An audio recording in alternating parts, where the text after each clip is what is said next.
பணம் இருக்க திமிருல அவங்க என்ன வேணாலும் பண்ணுவாங்க. அந்த குடும்பத்துக்கு காயத்ரி மருமகளா போகணுமா? அதுக்கு மீறியும் அந்த குடும்பத்துக்கு போனாலும் இவ்வளவு நிம்மதியா வாழ விட்டுருவாங்களாமா? காயத்ரி மேல இருக்க கோவத்துல அந்த குடும்பத்துல இருக்கிறவங்களே இவளை ஏதாவது பண்ணிட்டு தானா நடந்துச்சுன்னு சொன்னா நம்மளால என்னமா பண்ண முடியும்? ஆமாக்கா, எனக்கு என்னமோ இந்த விஷயத்துல அம்மா சொல்றதுதான் சரின்னு தோணுது. அதுக்காக அவங்க எல்லாரையும் அப்படியே விட்டுற முடியுமாமா? இந்த மாதிரி ஆளுங்களுக்கெல்லாம் சரியான பாடம் கத்து கொடுக்கலனா இன்னைக்கு காயத்ரி வாழ்க்கையை சீரழிச்சவன் நாளைக்கு இன்னொரு பொண்ணோட வாழ்க்கையை சீரழிக்க மாட்டான்னு என்ன நிச்சயம்? என்னோட தங்கச்சி காயத்ரி ரொம்ப தைரியமானவ, ரொம்ப புத்திசாலி.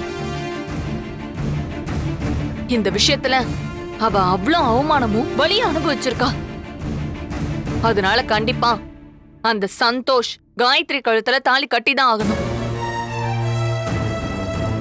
சக்தி, எனக்கு என்னமோ இந்த போராட்டம் தேவையான்னு தோணுது. கண்டிப்பா இந்த போராட்டம் தேவைதாமா. இதுல கண்டிப்பா என்னோட தங்கச்சி காயத்ரி ஜெயிச்சுதான் ஆகணும். அவங்களால எந்த ஒரு முடிவையும் எடுத்தோம் கவுத்தோன்னு டக்குன்னு பண்ண முடியாதுமா. எல்லாத்துக்குமே ஒரு வழி இருக்குமா. இதை எப்படி சரி பண்ணணும்னு எனக்கு நல்லாவே தெரியும். காயத்ரி, இனிமேதான் நீ ரொம்ப கவனமா இருக்கணும். இனிமே நான் சொல்றத மட்டும் நீ கரெக்டா செஞ்சிட்டு இருந்தேன்னு வையேன், மத்த எல்லாத்தையும் நான் பாத்துக்கிறேன். அப்புறம் ஒரு முக்கியமான விஷயம், இதுக்கப்புறம் நீ எங்க போகணும் என்ன பண்ணணுங்கிறத நான் தான் உனக்கு சொல்லுவேன். சரிக்கா.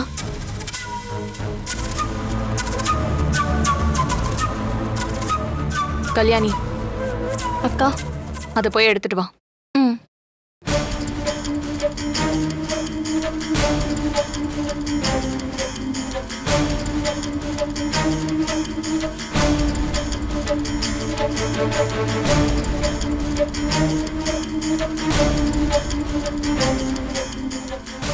காயத்ரி, இது கோயில்ல பூஜை பண்ணிட்டு வந்த அம்மனோட காப்பு கயிறு.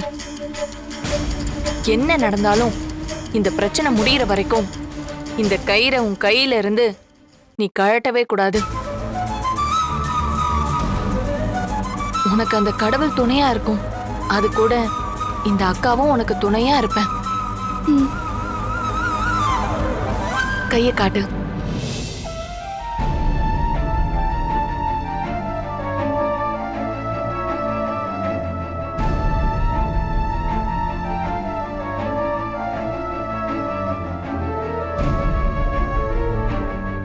காயத்ரி, அந்த கடவுள் கண்டிப்பா உன்னையும் உன்னோட குழந்தையும் காப்பாத்துவாரு.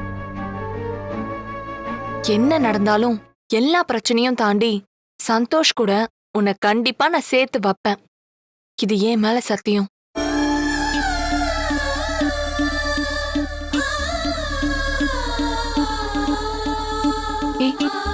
அழாத காயத்ரி.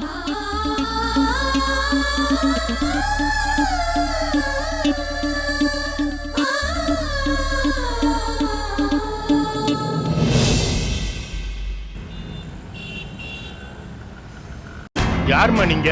என்ன வேணும்? ஏன் ரொம்ப நேரமா இங்கேயே நின்னுகிட்டு இருக்க? அண்ணே, வினிஷா தேவி மேடத்தை பார்க்கணும்னு. மேடத்தை பார்க்கறதுக்கு உன்கிட்ட அப்பாயின்மெண்ட் இருக்கா? அப்பாயின்மெண்ட்லாம் எதுவும் இல்லைன்னு. ஆனா நான் அவங்கள ரொம்ப அவசரமா பார்க்கணும்னு. அப்பாயின்மெண்ட் இல்லைன்னா யாரையும் பார்க்க முடியாது, மேடத்தையும் பார்க்க முடியாது. அண்ணே, நான் சொல்றத கொஞ்சம் தயவு செஞ்சு கேளுங்கண்ணே. என்ன மேடம் கண்டிப்பா பார்த்தே ஆகணும். ரொம்ப முக்கியமான விஷயம்ண்ணே. ஒரு பொண்ணோட வாழ்க்கை சம்மந்தப்பட்ட விஷயம். தயவு செஞ்சு பெரிய மனசு பண்ணி என்னை எப்படியாச்சும் உள்ள விட்டுருங்கண்ணே. இங்க பாருமா, முதல்ல இங்க நின்னு பிரச்சனை பண்ணிக்கிட்டு இருக்காத.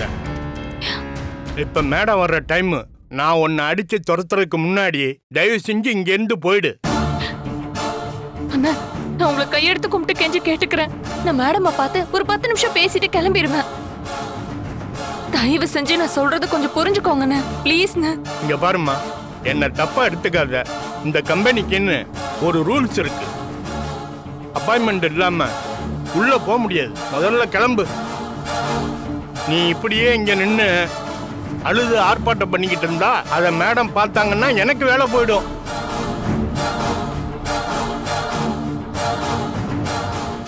மேடம், நான் உங்க கூட கொஞ்சம் தனியா பேசணும் மேடம்.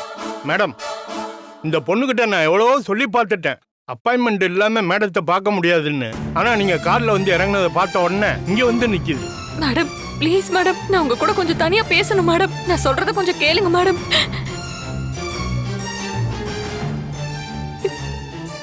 செக்யூரிட்டி, இவங்கள உள்ள அனுப்பு. Okay madam. இங்க வாமா. உள்ள வந்து நோட்ல சைன் பண்ணிட்டு அதுக்கப்புறம் போ.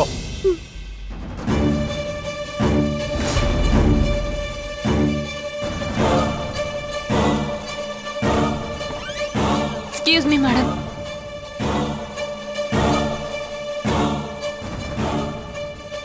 வாமா. பாலசுப்ரமணியம், ஒரு சின்ன மீட்டிங் இருக்கு. முடிஞ்சதுக்கு அப்புறம் நான் ஓகே உங்களுக்கு மேடம், நான் வெயிட் பண்றேன். உட்காருமா. இல்ல மேடம், பரவாயில்ல. முதல்ல உட்காருமா.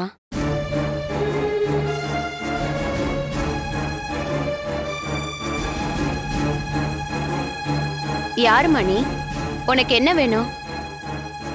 நான் வரும்போது முக்கியமான விஷயம் ஏதோ பேசணும்னு சொன்னியே, என்ன விஷயம்?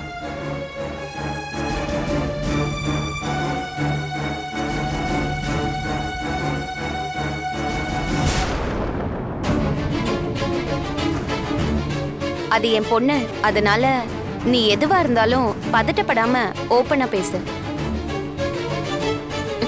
மேடம், குடிக்க கொஞ்சம் தண்ணி கிடைக்குமா? எடுத்துக்கமா.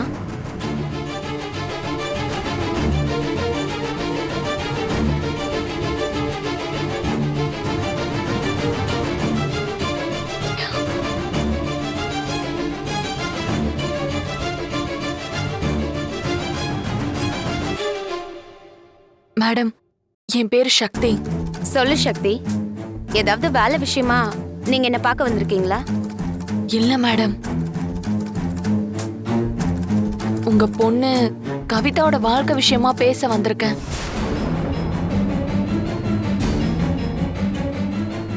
ஆமா, என்னோட பொண்ணு பேரு கவிதான்னு உனக்கு எப்படி தெரியும்? எனக்கு எல்லாமே தெரியும் மேடம். கவிதாவோட வாழ்க்கைக்கு நல்லது பண்ண போறேன்னு நினைச்சுக்கிட்டு நீங்களே பாலங்குழியில உங்க பொண்ணை தள்ளி விட போற வரைக்கும் எனக்கு எல்லாமே தெரியும்.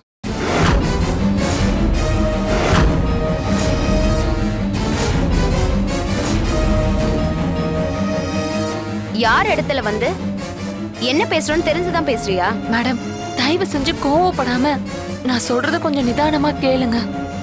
சரி சொல்லு. அந்த சந்தோஷ் சரியான ஒரு பொம்பளை பொறுக்கி மேடம். இதுக்கு முன்னாடி ஏற்கனவே பல பொண்ணுங்களோட வாழ்க்கையை கெடுத்திருக்கான். அவன் கூட ஆபீஸ்ல வேலை பார்த்துட்டு இருந்த விஷாலினிங்கிற ஒரு பொண்ணு கிட்ட குடிச்சிட்டு வந்து தப்பா நடந்துகிட்ட காரணத்துக்காக தான் அவனோட அண்ணன் சிவாவே சந்தோஷம் அடிச்சு உதைச்சு ஆபீஸ்ல இருந்து கழுத்தை பிடிச்சு வெளியே தள்ளியிருக்காரு. ஏய், நீ சொல்றதெல்லாம் உண்மையா? மேடம், இப்ப நான் உங்ககிட்ட சொல்லிட்டு இருக்கிறதும் இனி சொல்ல போறதும் எல்லாமே சத்தியம் மேடம். சரி, இன்னும் என்ன சொல்லணுமோ அதையும் சீக்கிரம் சொல்லிடு. அப்பதான் நான் என் பொண்ணோட கல்யாண விஷயத்துல ஒரு நல்ல முடிவா எடுக்க முடியும்.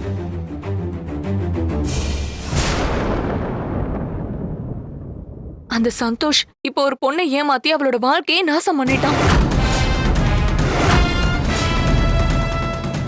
அந்த பொண்ணு சந்தோஷோட குழந்தைய வயித்துல சுமந்துட்டு இருக்கா.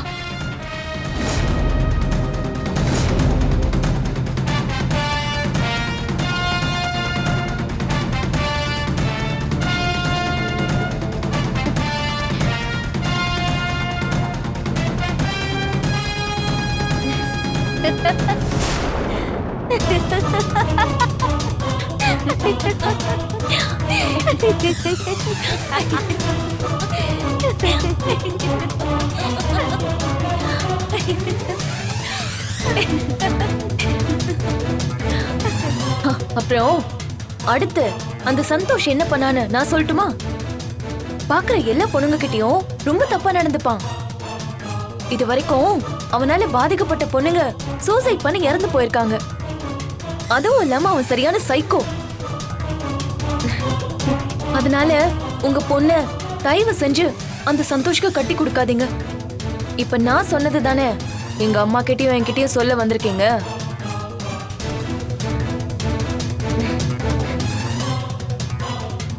கவிதா, உனக்கு இந்த ஒரு போட்டோ அனுப்பியிருந்தாங்கல்ல, அந்த போட்டோல இருக்கிறது இந்த பொண்ணு தானே? ஆமா மம்மி.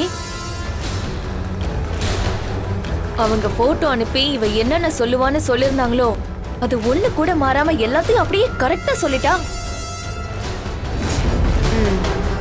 இந்து ஆண்டி முன்கூட்டியே நம்ம கிட்ட போட்டோ காட்டி நம்மள அலர்ட் பண்ணிட்டதுனால இவளை நம்ம நோஸ் கட் பண்ணிட்டோம். ஆனா ஒருவேளை அவங்க மட்டும் இத செய்யலனா ரொம்ப பெரிய பிரச்சனையா இருக்கும் மம்மி. S, correct. இது பாரு சக்தி, நீ இங்க வருவ, இந்த மாதிரி ஏதாவது சொல்லுவன்னு ஏற்கனவே எங்க கிட்ட சொல்லிட்டாங்க. உனக்கும் அவங்களுக்கும் இருக்க பகைய மனசுல வச்சுக்கிட்டு இந்த கல்யாணத்தை நிறுத்த நீ நிறைய பிளான் பண்ணிட்டு இருக்கன்னு அவங்க சொல்லிட்டாங்க. இங்க பாரு, இது 2 பெரிய பிசினஸ் மேக்னெட் ஃபேமிலி மேரேஜ். அதுவும் எங்களை மாதிரி பணக்கார குடும்பத்துல சாதாரண ஒரு சின்ன பிரச்சனையா இருந்தா அத வேற மாதிரி டீல் பண்ணணும். நீ பேசின பேச்சுக்கெல்லாம் உன்னை போலீஸ்ல அரெஸ்ட் பண்ண சொல்லி அவங்க ஸ்டைல்ல ட்ரீட்மெண்ட் கொடுத்திருக்கலாம். ஆனா இப்ப வரைக்கும் இந்து அதை பண்ணல. அந்த வீட்ல நீ வேலை பார்த்த ஒரு காரணத்துக்காக இப்ப வரைக்கும் உன் மேல இறக்கம் காட்டிட்டு இருக்காங்க. உன்னை பத்தி இந்து என்கிட்ட சொன்னாங்க. நான் அப்பவே அவங்க கிட்ட சொன்னேன், இந்த மாதிரி ஆளுங்கெல்லாம் என்னைக்கா இருந்தாலும் நமக்கு ஆபத்து தான், அதனால போலீஸ்ல கம்ப்ளைண்ட் பண்ணிடலான்னு சொன்னேன். ஆனா இந்து தான் ஒத்துக்கல. நீ என் முன்னாடி உட்கார்ந்து இந்த பேச்சு பேசினதுக்கு நான் நினைச்சா இப்போ இப்போ உன்னை என்ன வேணாலும் பண்ண முடியும். இப்ப கூட ஒரு பிரச்சனையும் இல்ல. கை தட்டினா போலீஸ் வந்து உன்னை அரெஸ்ட் பண்ணிட்டு போயிடுவாங்க. நீ வயசு பொண்ணுன்றதுனால நான் உனக்கு பண்ற ஒரே அட்வைஸ், இந்த மாதிரி வேலையெல்லாம் பாக்குறத இதோட நிறுத்திக்க. ஏய் எந்திரி, எந்திரி முதல்ல. என்னோட சந்தோஷ் பத்தி எனக்கு நல்லாவே தெரியும். குனிஞ்சு தலை நிமிராம எந்த பொண்ணையும் ஏற எடுத்து கூட பார்க்காம தான் உண்டு தான் வேலை உண்டு நிற்கிற வேண்டிய சந்தோஷ். இத பார், உனக்கு லாஸ்ட் வார்னிங் கொடுக்கறேன். இந்த கல்யாணத்தை நிறுத்துறதை விட்டுட்டு வேற வேலை இருந்தா போய் பாரு. யார பத்தி யார்கிட்ட கம்ப்ளைண்ட் கொடுக்கற? Get lost. பணக்காரங்க எல்லாருமே ஒரே மாதிரி தான் இருப்பீங்களா? உங்க யாருக்குமே கொஞ்சம் கூட மனசாட்சியே இருக்காதா?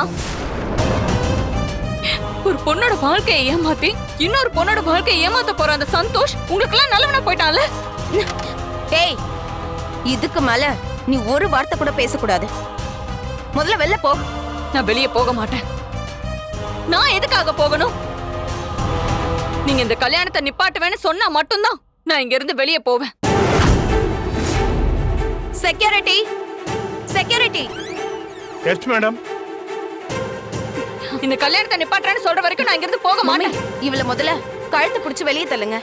அதையும் மீறி ஏதாவது பிரச்சனை பண்ணா ஸ்டேஷனுக்கு கால் பண்ணி போலீஸ வர வச்சு இவளை ஒப்படைங்க. நான் இங்க இருந்து போக மாட்டேன். அம்மா வாம்மா, வெளியே வாம்மா. நீங்க கல்யாணத்தை நிப்பாட்டுங்கன்னு சொல்லுங்க, நான் போயிடுறேன். என்ன விடுங்க, விடுங்க.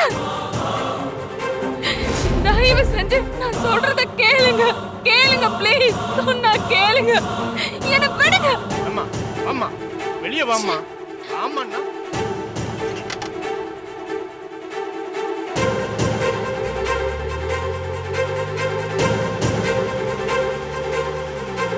ஏன் சிவா சார் இவ்ளோ வேகமா வராரு? என்னாச்சு இவருக்கு? சிவா சார் இன்னைக்கு என்ன மைண்ட் செட்ல இருந்தாலும் ஃபர்ஸ்ட் காயத்ரி பத்தின விஷயத்தை இவர்கிட்ட சொல்லணும். சிவா சாரால மட்டும்தான் இந்த ப்ராப்ளத்தை தீர்த்து வைக்க முடியும்.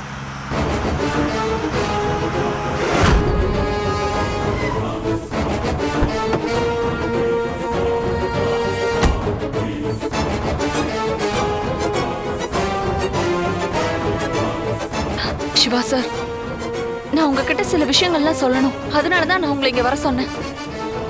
என் மனசுல இருக்கிறதெல்லாம் நான் இப்ப உங்ககிட்ட சொல்லலனா என் தலையே வெடிச்சிரும். இப்போ இந்த விஷயத்த நான் உங்ககிட்ட சொல்லலனா அப்புறம் எப்பவுமே நான் இந்த விஷயத்த என்னால சொல்ல முடியாம போயிடும். நான் சொல்றத மட்டும் தயவு செஞ்சு நீங்க காது கொடுத்து கேளுங்க சிவா சார். ஏய், இன்னொரு தடவை என்ன சிவா சார்னு பேர் சொல்லி சொல்லாத.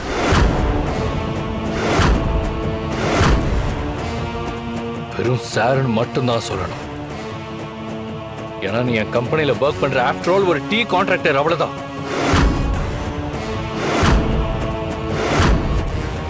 இப்போ உன்னை நான் பார்க்கறதையும் உன் கூட நின்று பேசுறதையுமே நான் அருவருப்பா ஃபீல் பண்றேன்.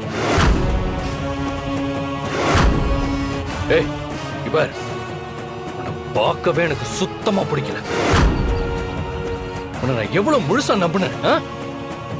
நான் உன்னை முழுசா நம்பினதுக்கு நீ என் கூடவே இருந்து சிரிச்சு சிரிச்சு அன்பா பேசி பழகி பழகி என் மனசை கெடுத்து என்னை நம்ப வச்சு கழுத்து எடுத்துட்டல.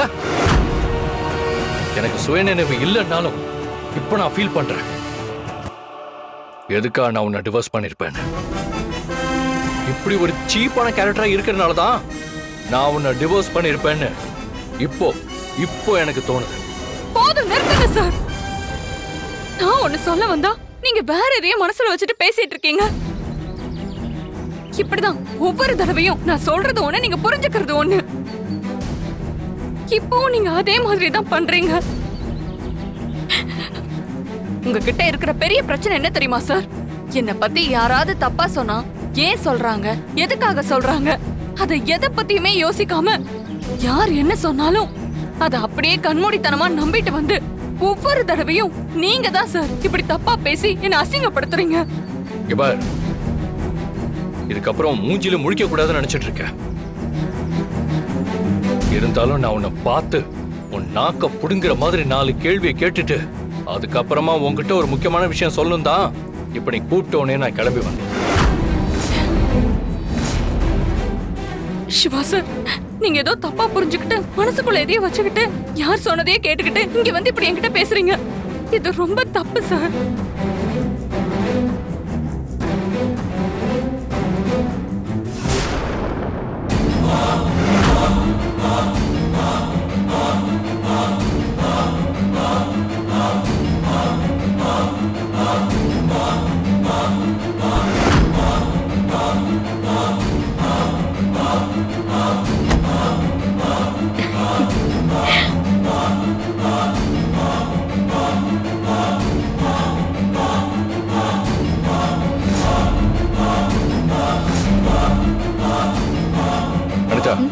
இது நீ உன் கையால அவகிட்ட கொடுத்துரு. எனக்கு அவ கூட பேசுறதுக்கே விருப்பம் இல்ல.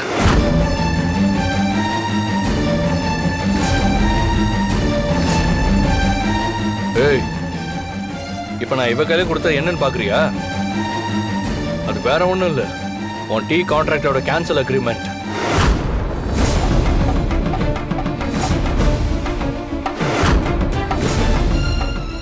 டீ கான்ட்ராக்ட் மண்ணாங்கட்டின்னு என் கம்பெனிக்குள்ள நுழைய கூடாது. இனிமே ருத்ரா குரூப் ஆஃப் கம்பெனிஸ்க்கும் உனக்கும் எந்த சம்பந்தமும் இல்ல. நீ இந்த அளவுக்கு பேட் இம்ப்ரெஷனோட கம்பெனிக்குள்ளேயும் வீட்டுக்குள்ளேயும் பழகிறத இத்தனை நாள் தெரிஞ்சுக்காத முட்டாளா இருந்திருக்கேன். அனிதா என்னை எவ்வளவு வான் பண்ணிருக்கா. ஆனா அப்பெல்லாம் உன் மேல இருந்த நம்பிக்கையில பைத்தியக்காரத்தனமா கண்மூடித்தனமா அனிதாவே நான் நிறைய தடவை கண்ணாபின்னா திட்டிருக்கேன். இந்த பேப்பரை கூட உனக்கு என் கையில கொடுக்கவே பிடிக்கல. அந்த அளவுக்கு உன்னை நான் ரொம்ப அருவருப்பா ஃபீல் பண்றேன். அதனாலதான் நீ என்ன வர சொன்னதும் நான் அனிதா கிட்ட பேசல. அனிதாவே இந்த இடத்துக்கு கிளம்பி வர சொன்ன. அனிதா, இந்த கேன்சலேஷன் அக்ரிமெண்ட்டை நீயே உன் கையால அவகிட்ட கொடுத்துரு போ.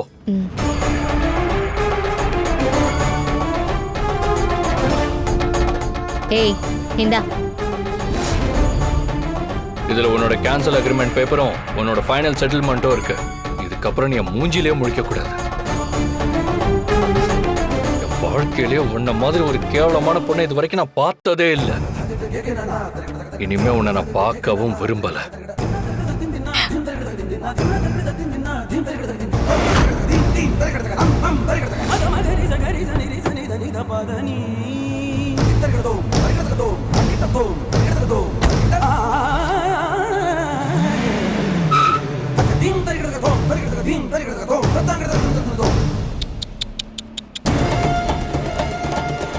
பாத்தியா, நீ என்னமோ சொன்ன, என்னையும் சிவாவையும் பிரிக்கவே முடியாதுன்னு. ஹ? நாங்க 2 பேரும் என்னவோ அப்படியே இப்படின்னு ஏதோ கதையெல்லாம் விட்ட. எவ்வளோ சீன் எல்லாம் போட்டேன். ஆனா இப்ப பாத்தியா, உன் கான்ட்ராக்ட கேன்சல் பண்ண வச்சு சிவா வாயாலே உன்னை அந்த கம்பெனில இருந்து நாயை விட கேவலமா வெளியே துரத்தி அனுப்பியாச்சு. ஓ, இப்போ உன் லைஃபும் போட்டுக்குச்சு, எல்லாமே போட்டுக்குச்சு.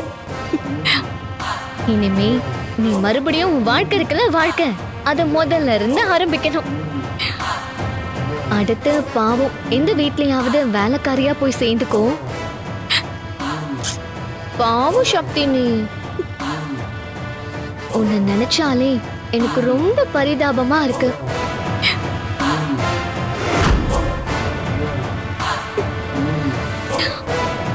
இந்தா புடி. டாடா, பாய்.